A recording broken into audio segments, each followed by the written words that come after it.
A ver, ¿se está viendo en este momento?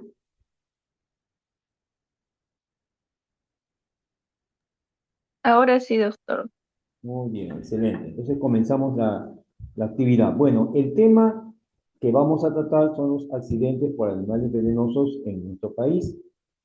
Fundamentalmente vamos a hablar de accidentes por mordedura de arácnidos y mordeduras de serpientes. Entonces, vamos a comenzar con... Ahí está. Bien, comencemos primero hablando de aracnoidismo. En nuestro país, la principal especie o género es Loxoceles laeta. Allí ven dos figuras de esta araña. Loxoceles laeta es una araña que tiene la característica de estar distribuida ampliamente en nuestro país, fundamentalmente en las zonas de costa. La segunda característica es que los accidentes o mordeduras por Loxoceles se producen fundamentalmente en área urbana. Estamos hablando entonces de una ciudad, de una casa, de una zona urbanizada. ¿Ok? Y hay dos formas clínicas del loxocelismo. Viene a ser la forma localizada, llamada loxocelismo cutáneo, cuando la mordedura solamente afecta a la piel y tejidos blandos, y la forma generalizada o loxocelismo sistémico, como su mismo nombre lo dice, cuando el efecto de la toxina o veneno afecta ya a todo el organismo. Abajo vemos tres especies más: Oneutria, Lycosa y Latrodectus. De estos tres géneros, perdón, géneros, el más frecuente de ellos es Latrodectus, y vamos a hablar algo de Latrodectus. Oneutria y Lycosia son aracnoidismos más raros en nuestro país, están reportados en zonas de selva sobre todo, son arañas que viven sobre todo en las zonas de cultivo de plátanos, por ejemplo. Es poco los casos en nuestro país, así que vamos a hablar de Latrodectus y fundamentalmente de los oceles. Muy bien, entonces, loxocelismo es el primero de ellos. Loxocelismo tiene, como hemos comentado, una distribución en nuestro país, fundamentalmente en la costa. Acá tenemos algunos datos estadísticos del año 2024 en nuestro país. Si ustedes observan, según estos datos, ha habido distribución de casos a nivel de la costa, selva y sierra.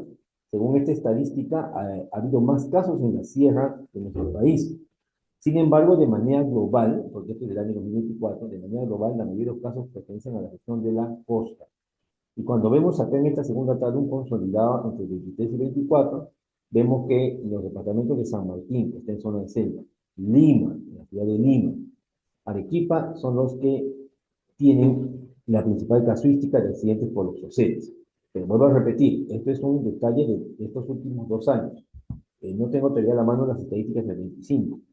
En general, en todos los años que han pasado desde que esto se reporta en nuestro país, que ya va cosa de 10 a 15 años, la mayor prevalencia es en las zonas de la costa.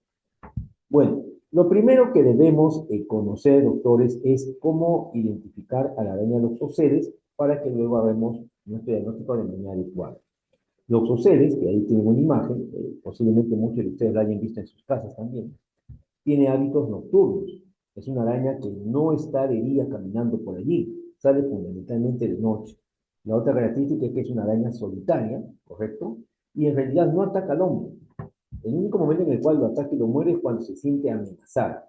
En realidad estas arañas tienen temor al humano, se esconden del humano. Y solo cuando se sienten amenazadas es que atacan y mueren. Y otro detalle importante, como dice acá, solo muerde una vez. Ese es un detalle bien interesante. En algún momento, nosotros hemos visto algunos pacientes que vienen por supuestos mordedores de arañas y te dicen que la araña te mordió en 2, 3, 4 sitios al mismo tiempo. Y no es así. La araña solamente muerde una sola vez. Los lugares predilectos en los cuales se encuentran los oceles generalmente son los rincones de las habitaciones, escondidas allí, los guardarropas, detrás de los armarios, detrás de las vitrinas, perdón, detrás de cualquier mueble, ¿no? Debajo de los muebles, de enseres, detrás de los cuadros de la pared, por ejemplo, es decir, cualquier lugar en el cual puede encontrar refugio. Allí está escondida durante el día y de allí sale durante la noche para poder alimentarse. Otro detalle importante es que el accidente va a ocurrir fundamentalmente eh, en las mañanas, es decir, cuando la persona recién se levanta, muchas veces va a vestirse, va a ponerse ahora que estamos entrando en época de invierno, un saco, un abrigo, alguna ropa, de su guardarropa lo saca, no lo sacude bien, se lo pone y de pronto la araña está metida ahí dentro y lo muerde. O algunas personas cogen un zapato, se ponen el zapato, no lo sacuden previamente el zapato y dentro del zapato está escondida la araña y lo muerde. Entonces, generalmente ocurren en ese momento, ¿no? O cuando alguien está pues limpiando la casa, limpiando, moviendo algún mueble viejo, mete la mano sin darse cuenta por allí para sacar algo y la araña se escondida y le muerde. Y otro momento también en el cual se describen estas mordeduras es en la noche cuando la persona está durmiendo. Hemos comentado que la araña es nocturna, la araña sale a cazar, sale a alimentarse, de casualidad se trepa a la cama, a veces tenemos las sábanas o los edredones grandes que están cayendo sobre el suelo, se trepa pues la araña, ¿no? Camina por tu cuerpo, quizás camina por tu cara, tú estás dormido, no te das cuenta, la tratas de botar inconscientemente con tu mano, la araña se asusta y te muerde, ¿ok? Y lo curioso es que muchas veces estas mordeduras la persona pues no lo ve a la araña, ¿no? La araña te muerde y se esconde rápidamente. Porque si tú ves a la araña, obviamente te vas a alejar. Estas mordeduras suceden cuando tú no ves a la araña. Has estado en contacto en un sitio donde está, te muerde y la araña inmediatamente se esconde, huye, corre, porque teme al humano. Así que muchas personas en realidad no ven a la araña. Las que pueden verla, obviamente, se dan cuenta del tipo de araña y van pues con más rapidez a un centro de atención. Muy bien, esos detalles son interesantes para poder después entender la parte de diagnóstico, como vamos a comentar. Bueno, comentábamos también que el oxocelismo tiene dos formas, el oxocelismo cutáneo y el sistémico. De lejos, el más frecuente es el cutáneo. En un 80-90% de casos es la forma cutánea donde la toxina o veneno solamente afecta a la piel y tejidos blancos. Esta toxina produce isquemia y destrucción de tejidos, y esto va a producir una lesión ulcerativa que luego se va a necrosar en un 80-90%. Entonces, doctores, esto es lo más frecuente como causa del oxocelismo. El oxocelismo sistémico, que es el víscero hemolítico, es en un 10-20%. Es el que menos frecuente se produce. Y en este caso, hay una acción sistémica por la absorción de la toxina. La toxina que ingresó por vía de tejidos blandos llega a absorberse a través del sistema linfático, pasa al torrente sanguíneo. Y la toxina produce hemólisis. Esa es su principal manifestación fisiopatológica. Hemólisis, destrucción de eritrocitos. Y la hemólisis puede terminar produciendo taponamiento y por lo tanto falla renal. ¿Ok? Entonces, no olvidemos estas dos diferenciaciones. Bien, la toxina o veneno de oxoceles tiene varios componentes. Desde el punto de vista clínico, acá lo estamos señalando, la esfingomielinasa D es el principal componente de la toxina. Se ha observado que la esfingomielinasa D, en los casos del oxocelismo cutáneo, va a producir activación de mediadores inflamatorios, como la interleuquina 8, el factor de necrosis tumoral, la interleuquina 1, o también algunos de ellos, lo cual va a llevar a inflamación y necrosis celular. También va a producir activación de la S-lectina, que son receptores en el endotelio. Y estos receptores endoteliales, en la zona pues afectada, van a estimular a que los leucocitos o los macrófagos se adhieran a los vasos sanguíneos y migren a la zona afectada, ¿no? Esta inflamación vascular puede llevar a un fenómeno de vasculitis. Y la esfingomielinasa D también puede activar por medio de las ceramidas la formación de trombos, de trombos plaquetarios, y eso termina produciendo isquemia. En resumen, la inflamación, necrosis hemorrágica, la vasculitis y la isquemia va a llevar a que el tejido reciba poco aporte sanguíneo y se produzca necrosis tisular. Entonces, la esfingomielinasa D es el principal componente del veneno que lleva este fenómeno. Y a nivel de la forma sistémica, la esfingomielinasa D también, una vez que ingresa al torrente sanguíneo, se une a ¿dónde? A la membrana del eritrocito. Al unirse a la membrana del eritrocito, va a alterar digamos así, la estructura, los componentes externos del eritrocito, lo que va a llevar a la activación del complemento, y esto finalmente va a llevar a la hemólisis mediada por complemento, ¿correcto? Y eso va a llevar pues al fenómeno fisiopatológico de la forma sistémica, que es la hemólisis. También puede haber aumento de o alteración del riego sanguíneo por expresión de selectina, formación de trombos, ya lo que hemos visto en la forma cutánea. Muy bien. Entonces no olvidemos que la esfingomielinasa D es la principal responsable de los efectos fisiopatológicos de la toxina de los oxoceles, la E.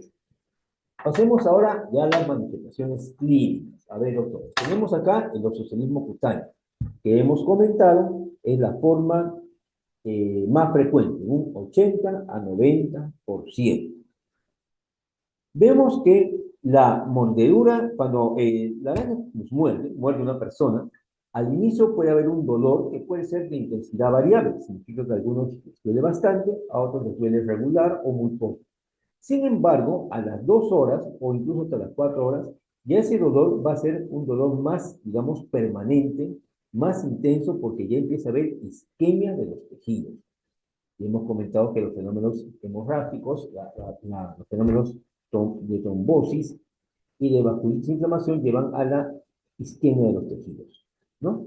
Hemos comentado que solamente existe una sola mordedura, estamos remarcando eso. Algunas personas expertas pueden ver incluso la huella de los quelíceros. Los quelíceros son las mandíbulas de la araña, ¿no? En la herida. Entonces, más o menos a las 6 horas, ya la herida empieza a tomar unas características que son propias de la mordedura de los ocelos. Si bien es cierto al inicio usted puede sospechar que la mordedura puede haber sido por otro animalito, a las 6 horas ya tiene características con las cuales usted puede decir con seguridad, no, esto es una mordedura de araña toxocera. ¿Cuáles son? Empieza a ver en la zona de la herida, alrededor de ella, ya una área de vasoconstricción que lo lleva a ponerse un color pálido grisáceo, que es la zona de isquemia que se está desarrollando. Y alrededor eritema, flogosis, ¿no? Que va aumentando progresivamente. Acá lo vemos con más detalle. Vean que la zona del centro se vuelve de un color violáceo y algunas zonas son medias blanquecinas, porque ya son áreas de isquemia. Perdón. Y la zona alrededor es zona eritematosa flogótica. A medida que la isquemia crezca, toda esa lesión se va a ir extendiendo y se va a ir comprometiendo. Pueden observar también algunas piquenas y ampollas. Sigue pasando las horas, ya estamos a 24 horas probablemente, o 48 horas, y ya la lesión, vean ustedes acá, ya está poniéndose negra, es decir, ya empieza a haber áreas de necrosis.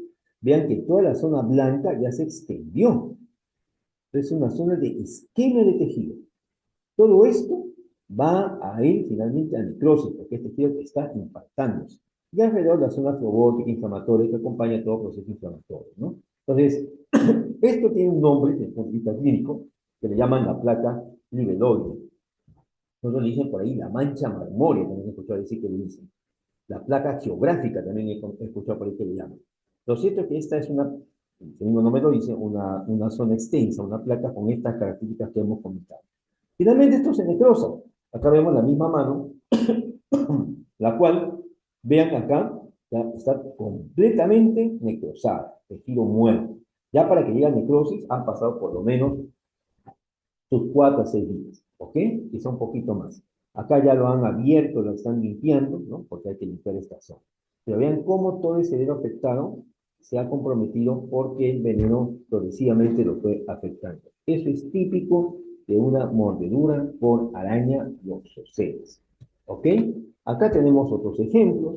Acá vemos también, vean, en esta zona, que está así cerca por el abdomen, vean cómo está acá esta eritematosa inflamatoria y casi al centro, la zona isquémica y adentro, la zona ya necrótica. Acá tenemos otra imagen, acá vemos también ya una lesión más extensa, ya más necrótica, ¿no? Y la zona eritematosa que empieza desapareciendo para ser reemplazada por áreas isquémicas y por necrosis. Acá tenemos otra imagen, vean en el brazo, que hace una zona ya completamente necrótica, ya pasaron varios días, ¿no? Todo el tejido se murió, todo el tejido se infartó. Y acá tenemos más imágenes. Vean esta otra en la pierna de esta persona. Acá hay otra más. Daría la impresión que fuera una escara o una úlcera de depósito de presión. Pero se trata de lesiones por mordedura de loxoceles. Como dice acá, la evolución total toma entre 4 a 6 semanas, desde que es mordido hasta que se forma una escara claramente definida. La escara al final se va a desprender, va a dejar una úlcera y la úlcera después va a cerrar entre 6 a 8 semanas. Obviamente, acá va a haber también, puede haber sobreinfección bacteriana que complica finalmente la evolución. Muy bien, entonces en este cuadro resumen, quisiera que pongan atención, vean que en las primeras 6 horas de la mordedura Generalmente encontramos dolor local, se puede ver el par de quelíceros como huella en algunos casos. A las 24 horas, es decir, ya casi completando el día del accidente, ya empieza a haber mayor equimosis. Hay equimosis porque hay hemorragia, no se olviden. Hay un tema, puede haber incluso fiebre. En algunos casos puede haber un exantema, esto sobre todo en las formas sistémicas, ¿no? Y a las 28 horas ya empieza a aparecer tictenas, ampollas, ya la necrosis central empieza a formarse y la zona isquémica violácea alrededor, la placa violácea geográfica, rodeada de un halo pálido y el exantema que hemos comentado. A la primera semana ya la escara es necrótica, ya está definida, es profunda, incluso ya puede requerir escarectomía, ¿no? Segunda semana, cuarta semana ya queda la cicatriz, ¿no? Entonces, como ustedes ven, es un proceso que va a tomar entre 48 horas para tener ya una lesión claramente definida y a la semana ya una escara necrótica. Por lo tanto, cuando actuemos más rápidamente, vamos a bloquear esta progresión. Si no hacemos nada, con toda seguridad se va a ver una escara enorme, obviamente bastante incómoda para una persona. Eso es el oxocelismo cutáneo. Ahora, si la toxina llega a absorberse al torrente sanguíneo, que se ve en un 10 a 20%, como comentábamos, tenemos el oxocelismo sistémico. El oxocelismo sistémico generalmente se presenta en las primeras 24 horas de evolución.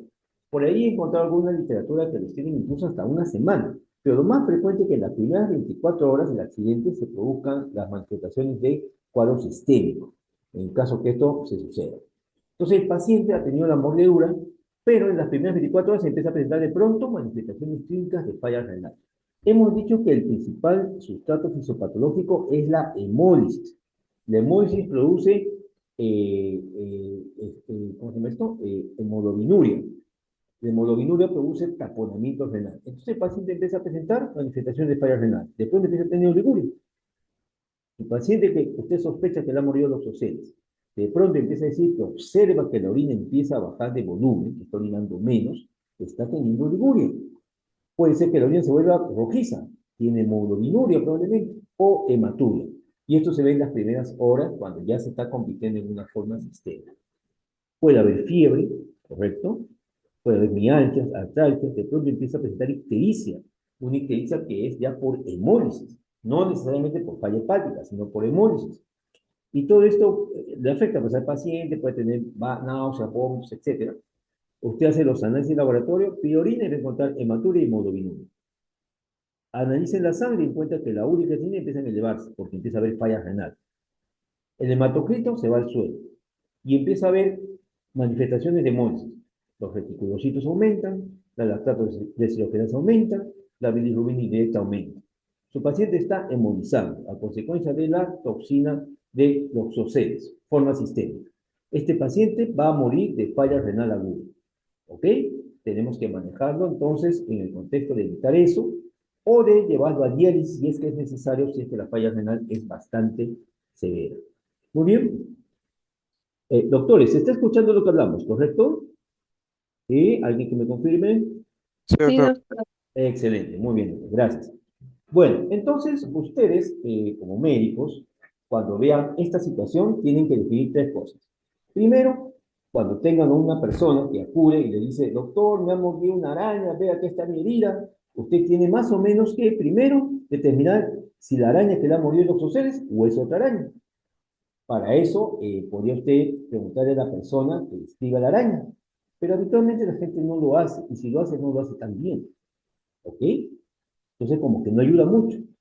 La gente no mata a la araña y te la trae, muy raro. Así que eso no ayuda mucho. Lo que va a ayudar bastante es la historia clínica de cómo sucedió esta mordedura. Como les vuelvo a decir, no se olviden que vamos a ver los momentos en que se presenta, bajo qué situaciones, no olviden que algunas personas no ven a la araña. ¿Ok? Y finalmente usted tiene que observar la herida. Y si usted observa que esa herida empieza a presentar manifestaciones de isquemia y que se está transformando en una placa livedoide, prácticamente usted ya tiene un diagnóstico. No olvide que entre 50 y 60% de los pacientes, o sea, más o menos la mitad, ve a la araña. Y si es un niño, peor pues. El niño no te lo va a describir bien. Entonces, a veces pues no tenemos ese dato y depende de la historia, la circunstancia y el aspecto de la lesión la que le va a hacer usted el diagnóstico. ¿Ok? ¿Y por qué esto es importante? Porque si usted tiene el diagnóstico de leucemia cutánea o de una forma sistémica, tiene que pensar en usar el suero antineutrófilo para prevenir esa evolución a la escala necrótica o a un compromiso sistémico. El suero antiloxocélico es monovalente y no se olviden, los sueros son anticuerpos, ¿ok? Pero estos anticuerpos no son humanos, son producidos en equinos, o sea, son anticuerpos heterólogos. En equinos, que son los caballos, se producen estos anticuerpos, al equino se le inocula una cantidad de la toxina de loxoceles y el equino, el caballo, produce esos anticuerpos. Esos anticuerpos son los que vamos a tener en este suero. Y eso es lo que nos vamos a aplicar al paciente. Es un frasco ampolla de 5 mililitros, como dice acá, contiene inmunoglobulinas equinas neutralizantes. ¿Esto qué significa? Que al ser un suero heterólogo hay un riesgo de anafilaxia o shock anafiláctico. ¿Ok? Siempre hay un riesgo. Ahora, el riesgo es menor. Cada vez la forma de fabricar estos antisueros se está haciendo con mejor calidad, de tal manera que disminuye ese riesgo. Sin embargo, siempre hay que tener presente la posibilidad de que haya un cuadro de anafilaxia al usar este tipo de tratamiento. ¿Cómo se administra? Generalmente entre 1 a 2 frasquitos, ¿no? Se diluye entre 100 o a 250 de suero fisiológico y se le pasa entre 30 a 60 minutos. Usted lo aplica. Idealmente tiene que aplicarse en las primeras 24 horas. Es lo ideal. Más allá de allí, su eficacia quizá no sea muy buena. ¿Ok? O sea, lo ideal es las primeras 24 horas. Ya si usted gusta las primeras 48 horas. Pero más allá probablemente no nos ayude mucho. Usted lo puede aplicar al final, pero quizás no le ayude mucho. Muy bien. Este es otro medicamento que también se ha recomendado por mucho tiempo utilizar. Aunque en las últimas bibliografías que se están revisando, ya como que no lo usan mucho. Pero en nuestro país lo utilizamos todavía. Es la Dapsona. La Dapsona es un medicamento derivado de un grupo llamado las sulfonas, que antiguamente se usaba como antibiótico y ahora casi no se usa. Por ahí se usa para lepra, pero finalmente ya no se usa. Esta Dapsona en realidad la utilizamos porque es un inmunomodulador. ¿Qué es lo que hace esta Dapsona? Bloquea la migración de neutrófilos al área afectada. Entonces, ustedes recordarán que cuando la toxina de loxoceles ingresa al cuerpo, ingresa a piel y tejidos blandos, la efingomilinasa producía activación de selectinas, etcétera, eso producía mayor quimiotaxis de los neutrófilos a la zona afectada. Y los neutrófilos, cuando llegan a una zona afectada, destruyen todo lo que encuentran. Entonces contribuyen a aumentar el daño tisular. Pues bien, la dapsona bloquea ese fenómeno, disminuye la migración de neutrófilos al área afectada y eso disminuye la carga de destrucción tisular, ¿correcto? Sin embargo, la dapsona se recomienda darlo más allá de las 72 horas, o sea, no sería inmediatamente, y descartando compromiso sistémico. ¿Por qué? Porque la dapsona tiene un efecto adverso conocido, hemólisis. Ese riesgo de hemólisis o de metemoglobinemia será no en todas las personas, en algún tipo especial de personas solamente, pero hay ese riesgo. Entonces, si usted le da la opción a un paciente en las primeras 24 o 48 horas y hace hemólisis, usted no va a saber si le hemólisis por la opción o porque está teniendo un socialismo sistémico. Entonces, mejor no lo use y use la pastilla a 72 horas, descartando todo compromiso sistémico. Y lo que la zona hace es, como vamos a decir, disminuye la migración de neutrófilos y eso va a producir finalmente que la lesión no sea tan extensa y no sea tan destructiva. Muchos de los pacientes que han usado Dapsona, por lo menos la experiencia que tenemos en el hospital, han ido mejor. ¿Ok? Entonces sí sería recomendable la dosis de 100 miligramos al día por unos 5 a 7 días aproximadamente. ¿Ok? Y no olviden que las personas con déficit de glucosa 4 desordenada pueden tener anemia hemolítica como efecto secundario a la Dapsona. Muy bien, entonces como ven, este es el manejo del oxocelismo. A ver, vamos a resumirlo acá. La forma cutánea, ojo, la forma cutánea, acá nos han dado dos grupos, no complicado y complicado. El no complicado obviamente se entiende que es aquel que tiene, digamos, manifestaciones muy sutiles de una lesión en piel. Le podemos dar Dapsona a partir de 3 días. En cambio, las formas complicadas, donde ya la carga de infección es mayor, hay una mayor carga de lesión, de placa alrededor, incluso con necrosis, también hay que darle la Dapsona a partir de ese día. Hay que a este paciente darle también antibióticos porque esta herida se puede sobreinfectar. E incluso usted podría también darle suero antiloxocélico para evitar un mayor deterioro. Y se hace finalmente la escalectomía cuando ya está la escala necrótica hecha. En las formas sistémicas o visceremolíticas que hemos comentado, allí sí tiene que darse el suero de todas maneras. hospitaliza a su paciente, le da el suero, lo hidrata, porque lo que estamos buscando es que el riñón no se tapone. Se recomienda también alcalinizar la orina. Al alcalinizar la orina, no hay mayor taponamiento por la carga de los eritrocitos destruidos. Usted alcaliniza la orina infundiendo o dándole al paciente mayor bicarbonato de sodio para que ésta se vuelva alcalina, ¿no? Y bueno, estabiliza al paciente, corrige los defectos de anemia y está al tanto de una diálisis de apoyo o de urgencia si es que requiere el caso. Muy bien. Entonces, hasta aquí hemos hablado rápidamente del oxocelismo y ahora pasemos a hablar de latrodectismo. El latrodectismo es producida por esta otra araña, es la araña Latrodectus mactans, ¿ok? Esta araña, conocida como la viuda negra, tiene esta característica de una figurita como si fuera una mariposa, una letra H, como si fuera uno de sus antiguos relojes de arena, etcétera, en su abdomen. La que la tiene sí es la hembra. El macho es más chiquitito. Y esta araña, a diferencia de la araña Loxoceles, es una araña de campo. Esta no es una araña de la casa, no es una araña urbana, es una araña de los campos. Es una araña que teje telarañas, valga la redundancia. Me había olvidado decirlo, los oceles no teje telarañas. La Torectus mactans sí teje telarañas como muchas arañas, yo sé paso, ¿no? Y está en el campo, ¿no? Por lo tanto, los accidentes son netamente en área rural. En nuestro país, en todo lo que son zonas de campos rurales, zonas de cosecha en la costa y también en la sierra de nuestro país, en los valles interandinos, ¿ok? Entonces, a veces la gente va por ahí, está cosechando, está entrando en esa zona y de pronto entra en contacto con esta araña Latrodectus y es mordida por Latrodectus o viuda negra. ¿Qué produce el veneno de Latrodectus? El veneno de Latrodectus es neurotóxico. Vean la diferencia con el veneno de los oceles. Mientras que el veneno de los oceles es un veneno que va a producir hemorragia isquemia, este en cambio es un veneno que va a alterar los neurotransmisores, ¿ok?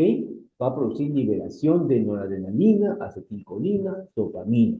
La toxina un componente importante es la alfa-latotoxina. Entonces lo que produce el veneno de la Torectus es la liberación de estos neurotransmisores y por lo tanto hay un envenenamiento neurotóxico, usemos ese término. Entonces el paciente empieza a presentar, de pronto, ¿qué? Espasmos, contracturas musculares en los miembros, en el tórax, en el abdomen, incluso por ahí he encontrado revisiones que te hablan de contracturas semejantes a un abdomen agudo.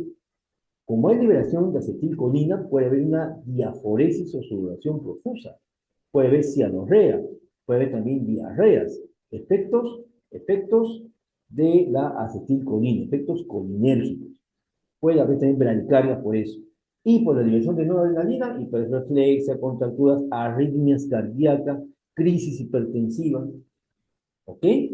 Todo esto se puede presentar incluso a partir de las 2 horas del envenenamiento o de la mordedura de la cometa.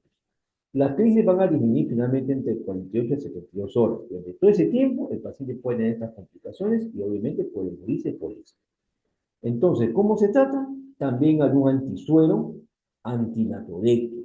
Este se usa vía subcutánea de 1 a 5 mililitros. ¿Ok? Ahora, si usted de pronto no tiene esto, podría ponerle gluconato de calcio como estabilizador de membrana celular o simplemente darle algún tipo de benzodiazepina, con la cual usted va a relajar las contracturas y de alguna manera va a disminuir también la actividad adrenérgica que tiene este paciente.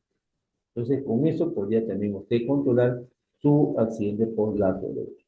Entonces, nunca olviden, los oceles, araña de la casa, accidentes netamente urbanos, lo más frecuente de lejos.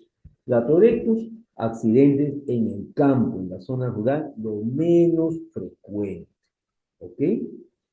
Y es un veneno neurotóxico. Muy bien, doctores. Antes de pasar a ofilismo, ¿alguna pregunta? Doctor, sí, una consulta con el A tema ver, del tratamiento sobre los oxoceles. Usted mencionó que no se puede dar el anticuerpo después de las 24 horas, ¿no? Y la me refiero a Dapsona, la lapsona. no, pero el anticuerpo no era antes de las 24 horas. A ver, para que entienda bien claro.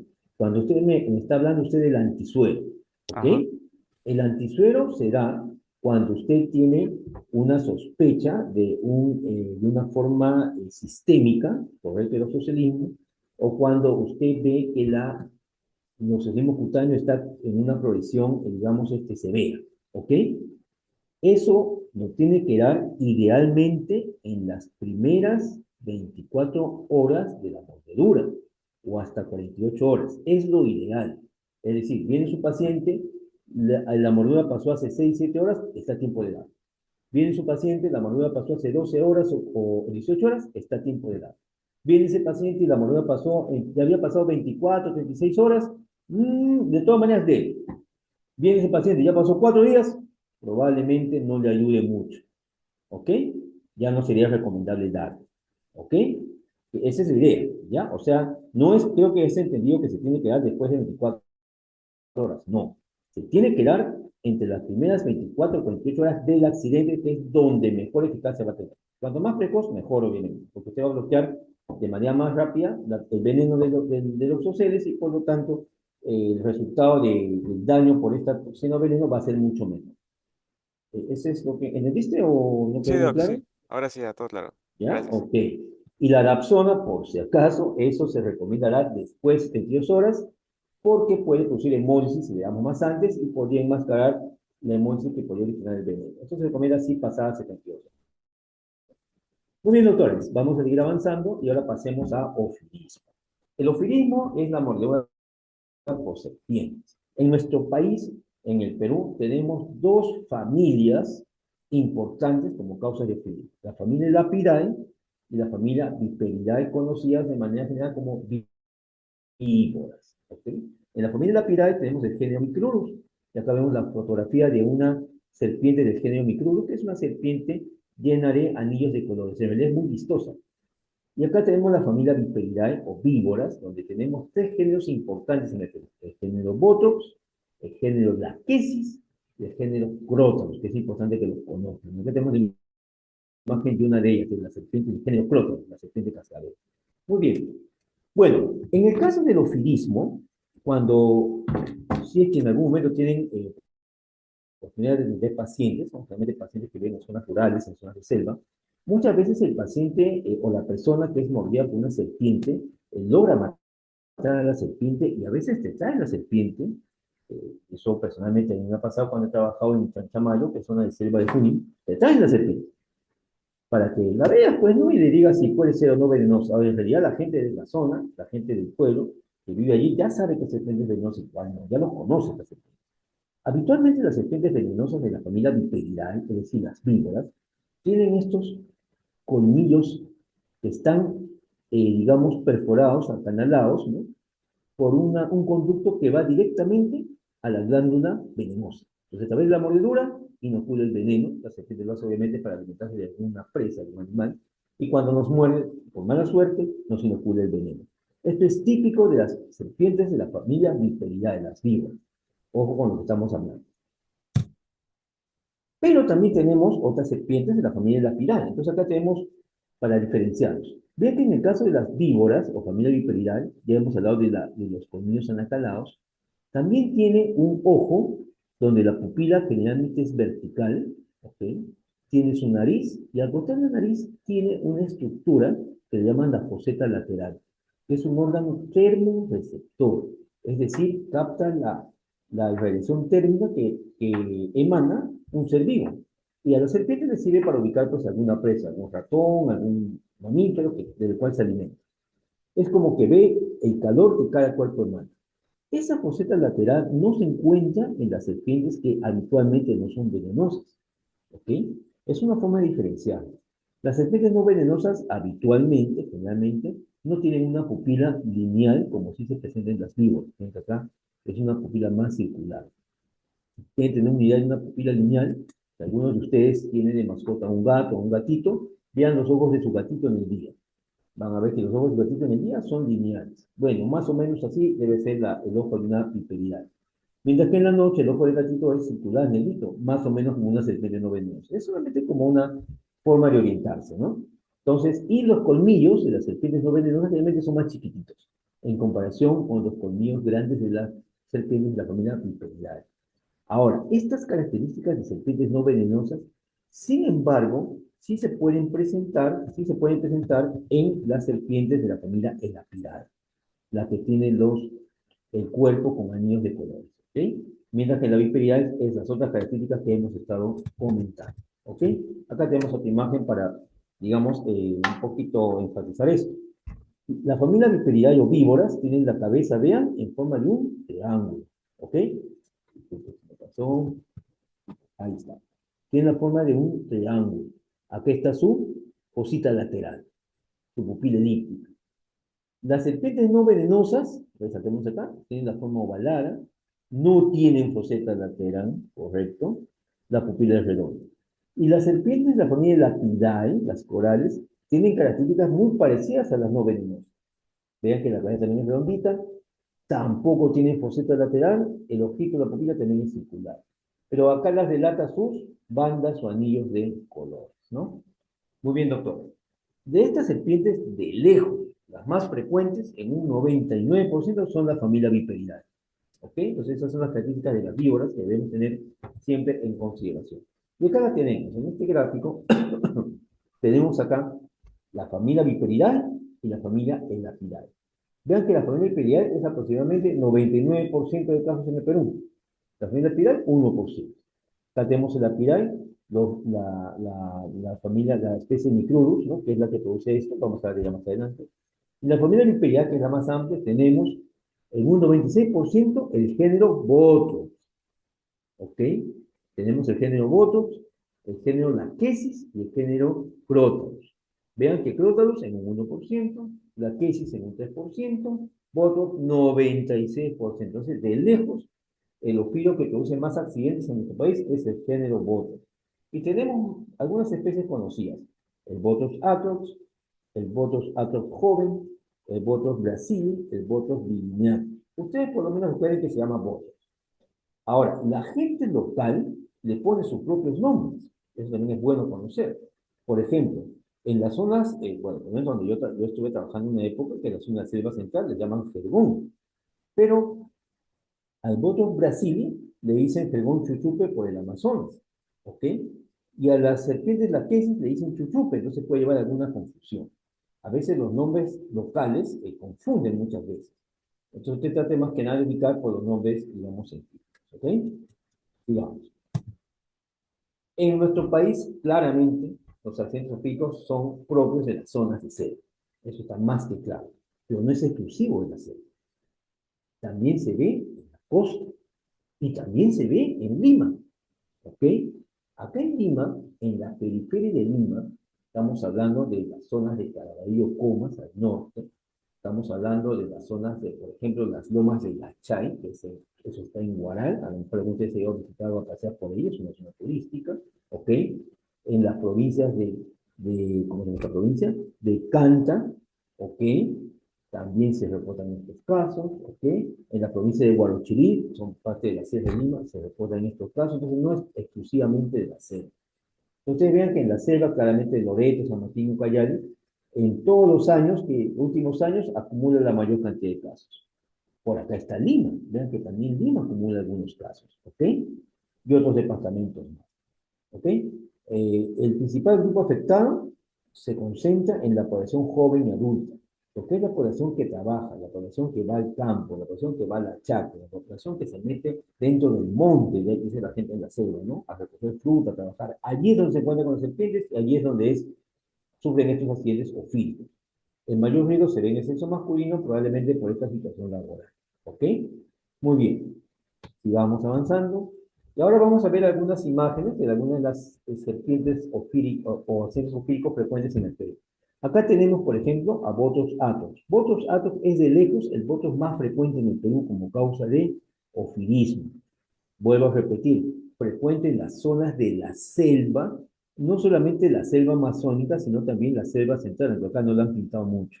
La selva central viene a ser la selva del departamento de Amazonas, la zona del departamento de San Martín, la zona de selva de Huánuco, que viene a ser Tingo María, la zona de selva de Pasco, que viene a ser Oxapampa, la zona de selva de Junín, que viene a ser Chanchamayo y Satipo, la zona de selva del Cusco, la convención, o sea, hay lugares que realmente uno piensa que no es selva, pero sí es ceja de selva. Y todo eso con la llanura amazónica, Bothus atox es frecuente, es una serpiente, una víbora grande, puede alcanzar sus 3 a 4 o 5 metros, es rastrera, se arrastra por el suelo, etcétera, se confunde su cuerpo con el hábitat, por eso que a veces uno no se percata y es mordido. Esta Bothus que ven acá, colgada en una rama, es verde, es la Bothus vibiniatus. Este es frecuente en la llanura amazónica.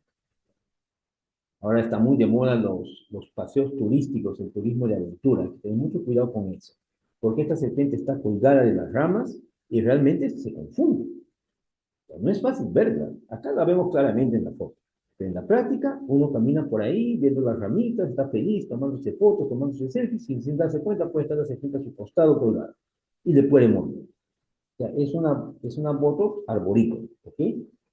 Y hablamos que en la costa peruana hay botos, también hay.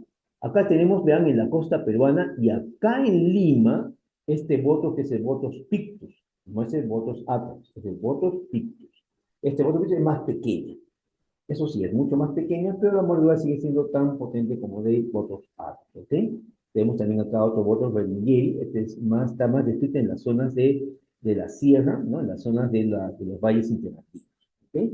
Entonces, estas son serpientes, son ofidios, de los cuales se reportan casos en nuestro país. Bueno, en el caso de Botox, el veneno es fundamentalmente proteolítico, destruye tejidos. Tiene una presencia, acá dice, ven, proteasas, fosfolipasas, hialuronidasas, todo lo que te destruye tejido. Obviamente la serpiente con eso destruye los tejidos de su presa, digamos de un ratón de campo, para después devorar. Entonces, licúan los tejidos, ese es el término correcto, licúan los tejidos. Puede haber, debido a eso, también daño en el endotelio. Al haber destrucción de tejidos, se destruyen los vasos sanguíneos, no hay no llega sangre, y hay, por supuesto, hemorragia. Trastorno de coagulación, entonces va a haber hemorragia y también tendencia a la isquemia y necrosis. Entonces es un veneno proteolítico, hemorrágico e isquémico necrotizante. Estamos hablando del veneno del género Bothus. Entonces, la persona que es mordida por Bothus, ¿no? Por ejemplo, acá tenemos una fotografía en la pierna. El veneno puede ser, la serpiente puede morir en esta zona, pero rápidamente destruye los tejidos y se absorbe rápidamente por el sistema linfático para llegar después al torrente sanguíneo. Entonces, la persona tiene un dolor intenso, eso sí, las mordidas son bastante dolorosas. Rápidamente se produce edema y flegosis, ¿ok? Hay equimosis en el lugar de la mordedura, vamos a decir por el golpe de la mordedura, pero también por efecto de la toxina que es hemorrágica, ¿no? Luego pueden aparecer vesículas, bulas hemorrágicas y finalmente necrosis. Y estas son las manifestaciones locales, pero también se pueden absorber, ¿no? Así como pasaba en los ocelos. Es más, la regla es que se absorban, ¿ok? Y si se absorbe, ya empieza a pasar manifestaciones sistémicas. La hemorragia ya no queda localizada en la zona mordida, sino ya se hace distancia. El paciente tiene hemorragia, epístasis, hematuria, hay trastorno del sistema de coagulación a consecuencia de este veneno. Puede haber fiebre, náuseas, vómitos, el paciente en un estado de shock, de hipotensión, oligoanuria por falla renal, conclusión, se complica y se muere, ¿no? Es un veneno altamente mortal, el del género Bothus. ¿Ok? Doctores, eso no olviden. Esto es una emergencia y hay que tratarlo porque si no, nuestro paciente se muere. Muy bien. Acá tenemos otras imágenes, ¿no? Es para ver más que nada cómo los tejidos se deforman, ¿no? Pierden su forma, su aspecto, debido al gran edema que acompaña la flegosis, la mordedura de estas serpientes, ¿no? Completamente deformadas. Ojo, un detalle. En algunos casos, la flegosis es tan intensa que termina produciéndose un síndrome compartamental, en la cual una parte, digamos, de la fascia muscular queda encerrada, esa zona ya no recibe aporte sanguíneo, se necrosa, en la práctica se convierte en un músculo abscerado y eso desencadena una sepsis, ¿no? Hay pacientes que se complican con este problema del síndrome compartamental y en ese caso hay que entrar y debilidad, no hay otro. Si no, el paciente en realidad se va a complicar bastante, ¿no?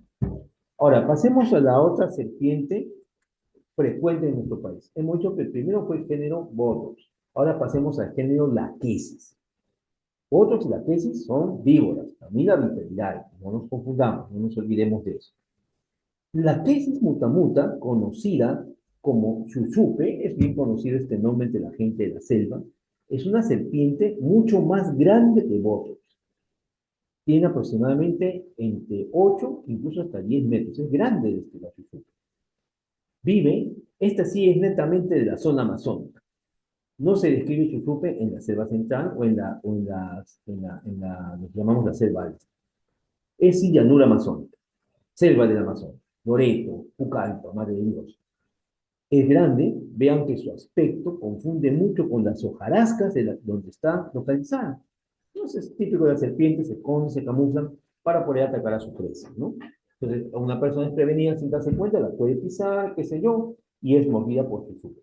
Como chuchupe es una serpiente grande, la que es mutamuta, por lo tanto, la cantidad de veneno que inocula va a ser mayor, mucho mayor. Entonces, de ahí usted puede concluir que la mordida de chuchupe es realmente bastante peligrosa y mortal, porque inocula una mayor cantidad de veneno.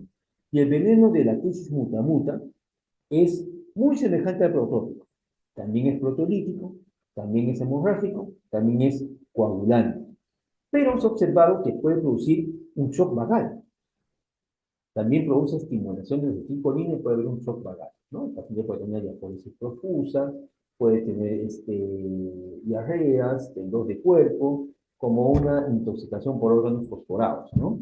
Un shock vagal que se tiene en el síndrome laquésico. Y bueno, como dice acá, la cantidad de veneno es mucho mayor comparado con el botox porque es una serpiente mayor tamaño. Afortunadamente, los accidentes por la tesis mutamuta son mucho más raros, ¿no? Hemos vuelto a decir que mientras que el botox es 96%, la tesis mutamuta es aproximadamente 3 al 4%.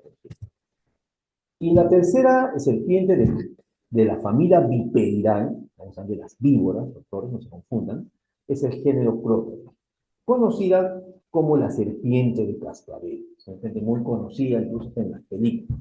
Mientras que el género Crotalus es una de las principales causas de accidente ofídico en el hemisferio norte, por ejemplo en México y los Estados Unidos, en cambio en el Perú es poquísimo los casos descritos por Crotalus y casi todos están circunscritos a esta zona de él. Hasta al final, en la zona sur del Perú, la provincia de Sandía, que es del departamento de Puno, por si acaso es una zona de selva. Esta zona de selva de Puno se llama Sandía. Ahí se describen algunos casos de clótaros y también es una de Madre de Dios. ¿Ok? Por ahí leí un caso descrito al norte, en Tumbes, pero en realidad este es el nicho de clótaros. Es rarísimo en nuestro país, 1% aproximadamente. Crotalus, en la especie que hay en nuestro país es Crotalus lurisus, ¿no? Es una serpiente que por lo menos tiene la decencia de avisar. Tiene en su cola una estructura que se ha ido formando por la muda de piel que tiene este animalito, y esa colita suena como un cascabel. Por lo menos la serpiente te avisa que está ahí. Suena el cascabel y usted se puede poner alerta, ¿no? Pues bien, esta serpiente tiene un veneno que es un poco diferente al veneno de la quesis y de boto. Este veneno tiene tres acciones. Es neurotóxico, es decir, produce una intoxicación neurológica. El componente crotoxina bloquea la liberación de acetilcolina. La acetilcolina, no olvidemos, es el principal neurotransmisor en la placa mioneural. ¿Ok? En la placa mioneural, entre el espacio sináptico, entre el axón y en la célula muscular. No hay acetilcolina, no hay transmisión. Por lo tanto, el músculo no funciona, se relaja. Entonces, el paciente va a tener manifestaciones de ¿qué? De tosis vertebral, oftalmoplegia o diplopía, porque ya no se acomoda el cristalino debido al relajamiento de los músculos expresores cristalinos, dificultad para la deglución por parálisis de los músculos de la deglución del paladar, e incluso hasta fallas respiratorias por parálisis de los músculos intercostales. ¿Por qué? Porque está bloqueada la acetilcolina por la toxina de Crotalus. También es una toxina miotóxica, es decir, puede destruir las fibras musculares y producir rhabdomiólisis. Esto también puede llevar a daño renal, o taponamiento renal parecido al oxocelismo. ¿Ok? Y también es una toxina coagulante. Entonces, son las principales características del Crotalus. Entonces, manifestaciones clínicas, compromiso neurológico, compromiso muscular e incluso hasta renal. Vean, pero lo único curioso es pues, que es menos de 1%, 1%. Y en el caso del género Micrurus, no olvidemos que este pertenece a la familia Elapidae. Las tres que hemos visto, Botos, Laquesis y Prótalos, son familia Viperidae, las víboras. Este, en cambio, es el género Micrurus, familia Elapidae. Tenemos en el Perú la serpiente de coral o la serpiente natanaca, esos son los nombres que le pone la gente lugareña.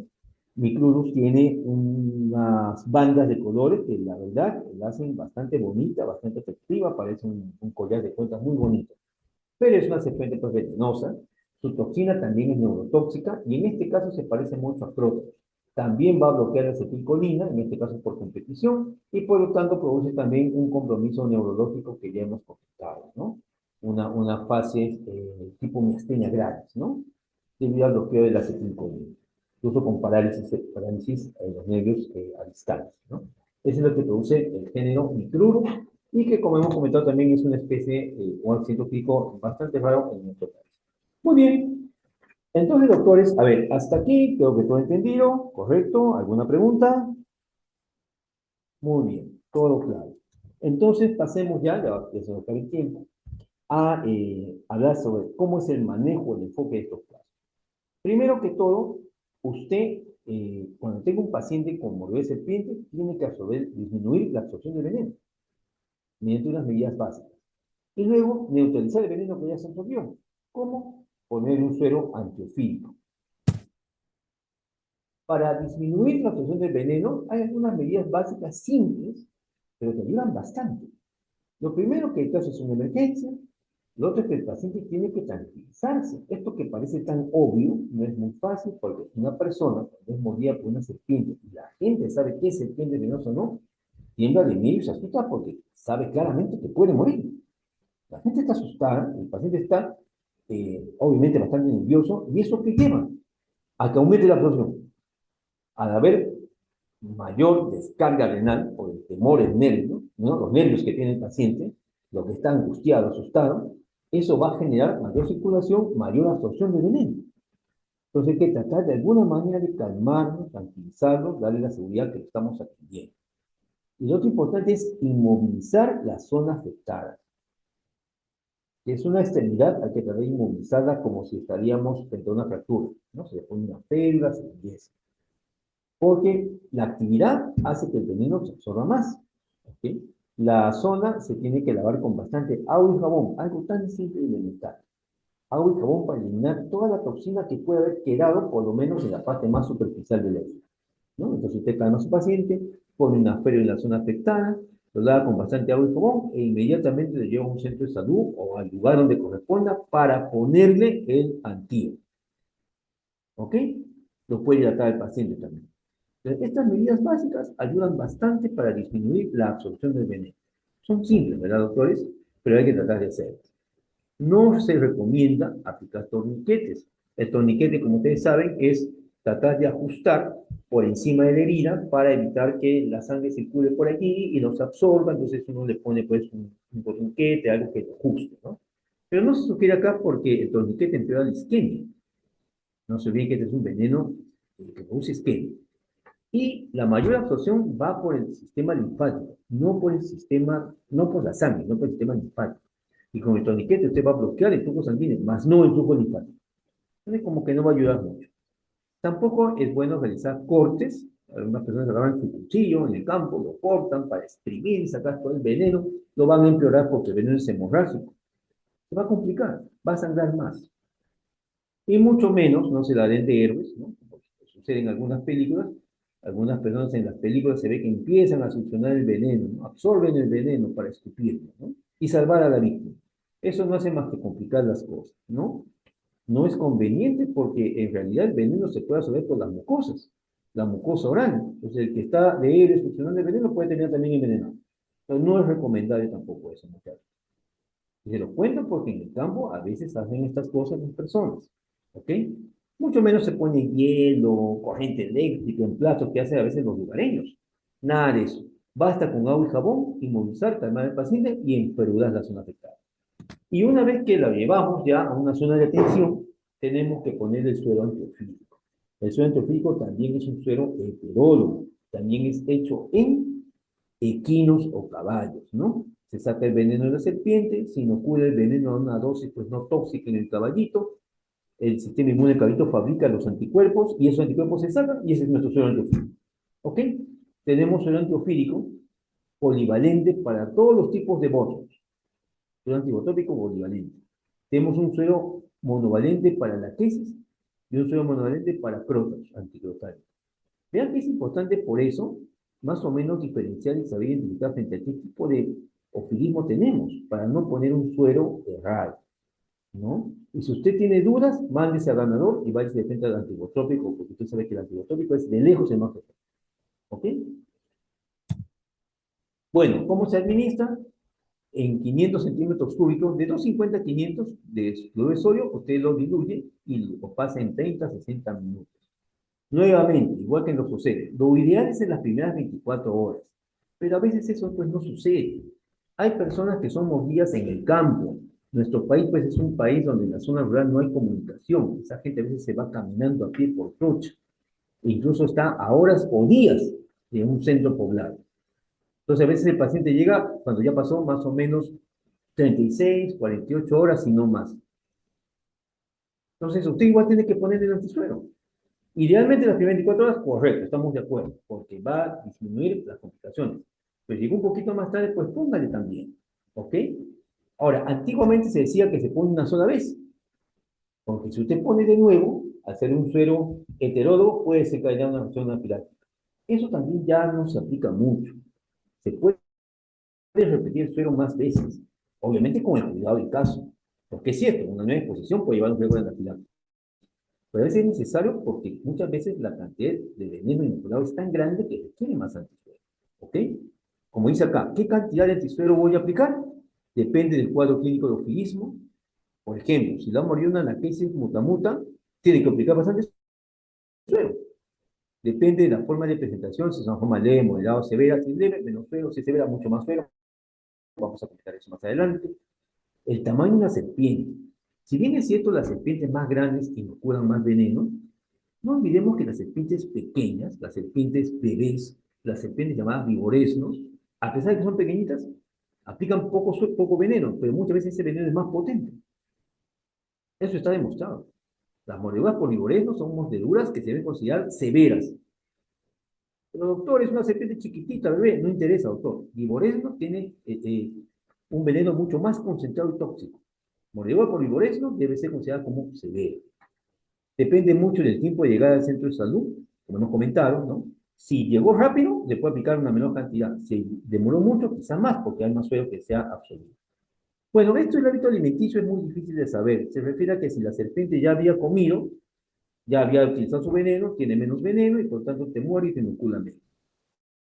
Y una serpiente en ayunas se está con todo el veneno concentrado y te muerde más. Bueno, habría que preguntarle a la serpiente si ha comido o no ha comido. Y eso obviamente no es práctico, ¿no? Es solamente una observación que podéis sugerir. Vean esto, doctores, vean esta figura. Acá está, en esta mordedura, han medido la distancia entre las dos huellas de los colmillos de una serpiente viva. Dice ahí 1, 2, 3 centímetros. Pues bien, se dice que cuando esa distancia es mayor a 2 centímetros, esa serpiente es grande. Por lo tanto, más suero. ¿Ok? ¿Ok? No se viene ese detalle. Bueno, en la guía colombiana nos clasifican las mordeduras zoofílicas en leve, moderada y severa.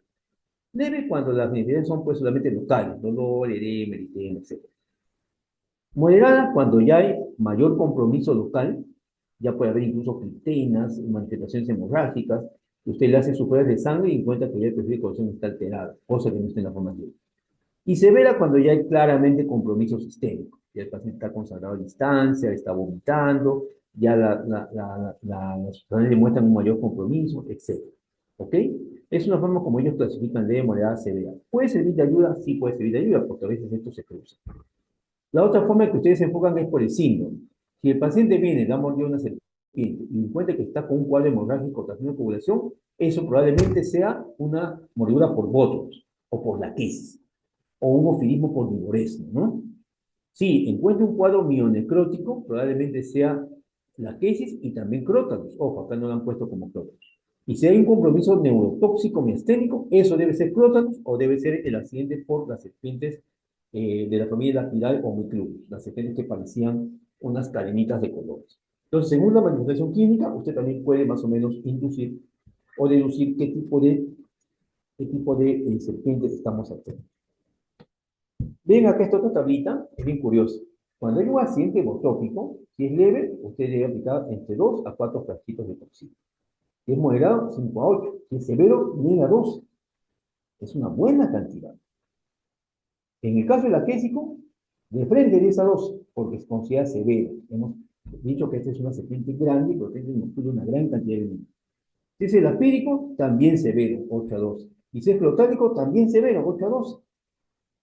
No olvidemos que el apírico y el clotálico poseen un síndrome neurotóxico que puede llevar a fallas respiratorias por parálisis de la musculatura respiratoria. ¿Okay? Entonces en ellos es importante aplicar una buena cantidad, no un frasquito, no 2 frasquitos, vean qué cantidad. Ahora, ¿esa cantidad se pone de golpe? A veces no, sino hay que ponerla de manera progresiva. Este es un gráfico que hemos conseguido de unos colegas de la ciudad de Iquitos. Ellos manejan así sus casos. Tienen un accidente ofídico, hay ofilismo, correcto. Inmediatamente tratan de ver por el cuadro clínico o por el aspecto de la serpiente, se consiguen verlo, si se trata de un botópico, ¿ok? De un laquésico, o a lo mejor ambas cosas, o finalmente eso es un micrurus o protálico. Este último generalmente es un cuadro neurotóxico y que siempre se considera grave. En caso del botópico, laquésico en sí, lo clasifican pues en leve, moderado, grave. Vean que en las formas leves se sugiere solamente poner 2 viales en una hora. En la moderada ponen más, 5 viales. Y en la grave se mandan de gente con 10 viales en una hora. Y luego hay que monitorizar. No es cuestión de poner y se acabó, hasta la vista. No, hay que monitorizar. ¿Hay respuesta? Sí, hay respuesta. El paciente se estabiliza. Muy bien.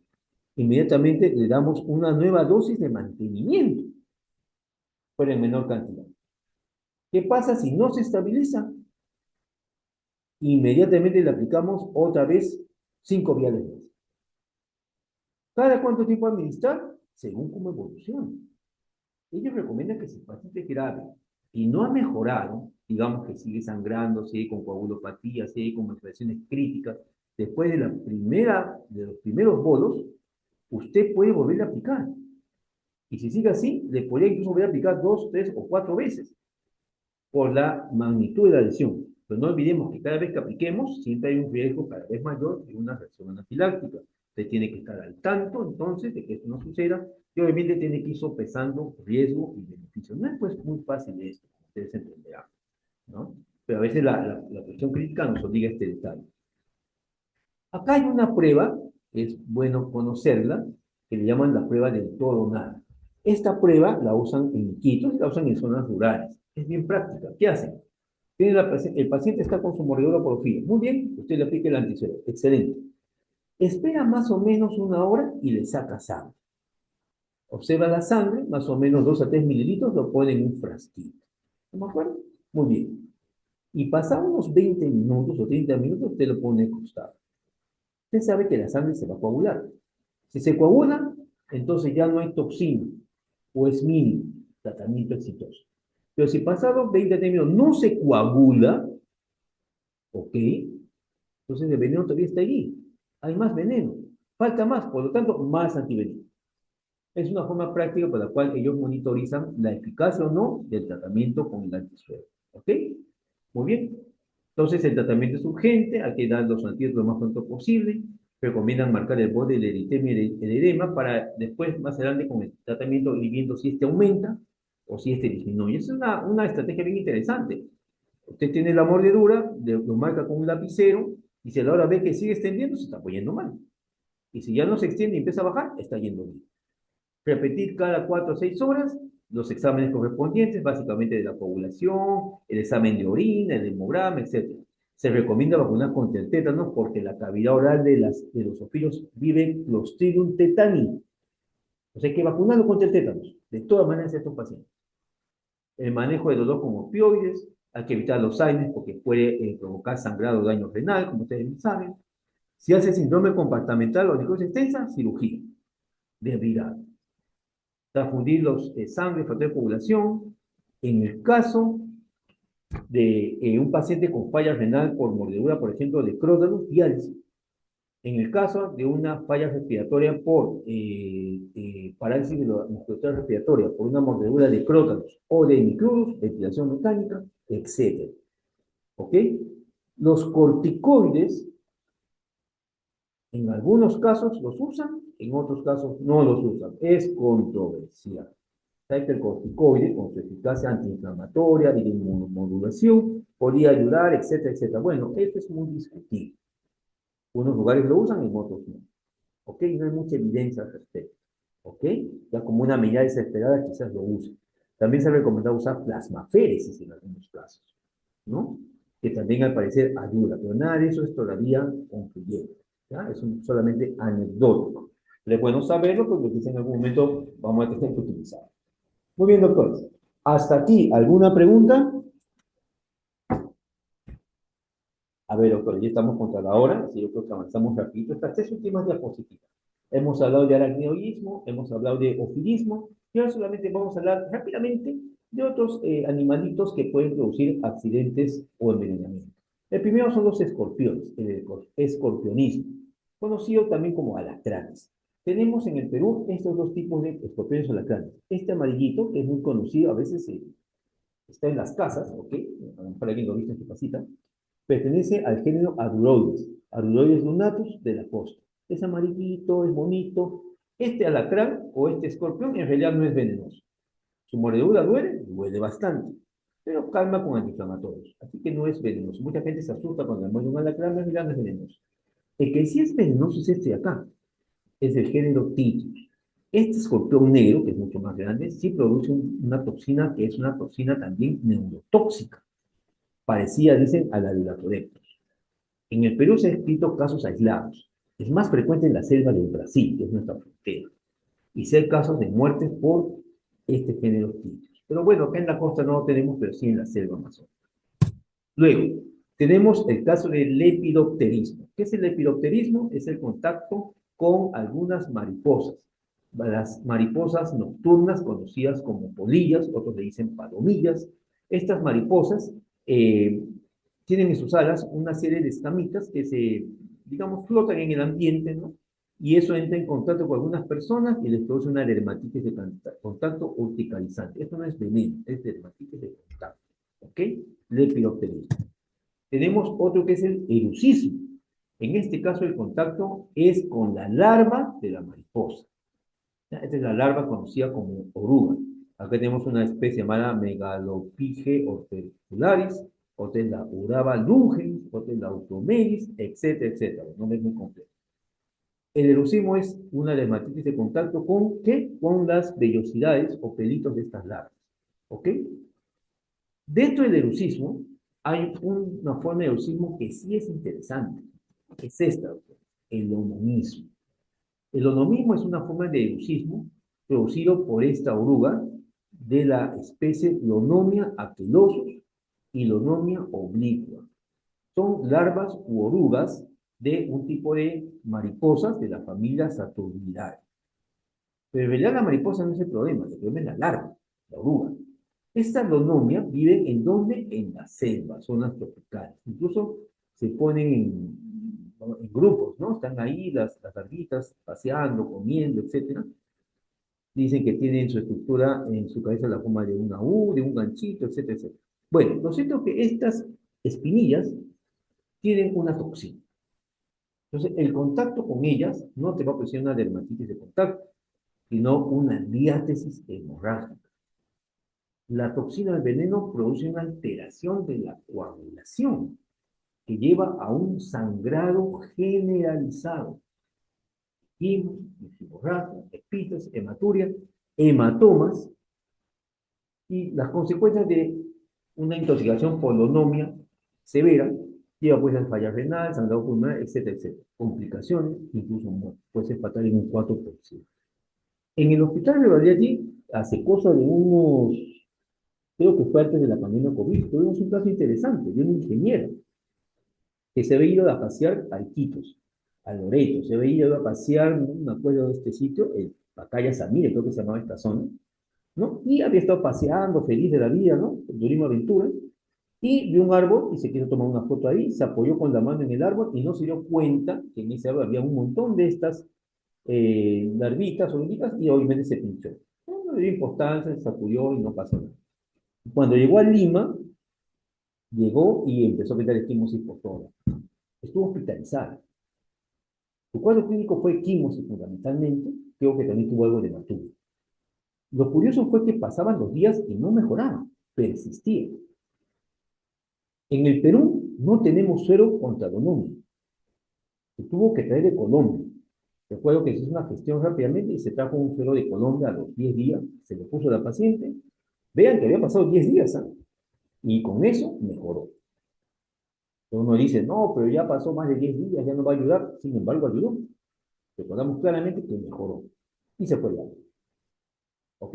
Entonces, esto también hay que tener en consideración porque se reportan casos aislados en nuestro país. Muy bien, doctores. ¿Alguna pregunta para terminar? ¿Todo quedó claro, doctores? Muy bien, doctor. Entonces, espero que la charla les haya servido sobre todo para poder saber y manejar estos casos. Eso es todo, doctores. Muy amables. Gracias. Gracias, doctor.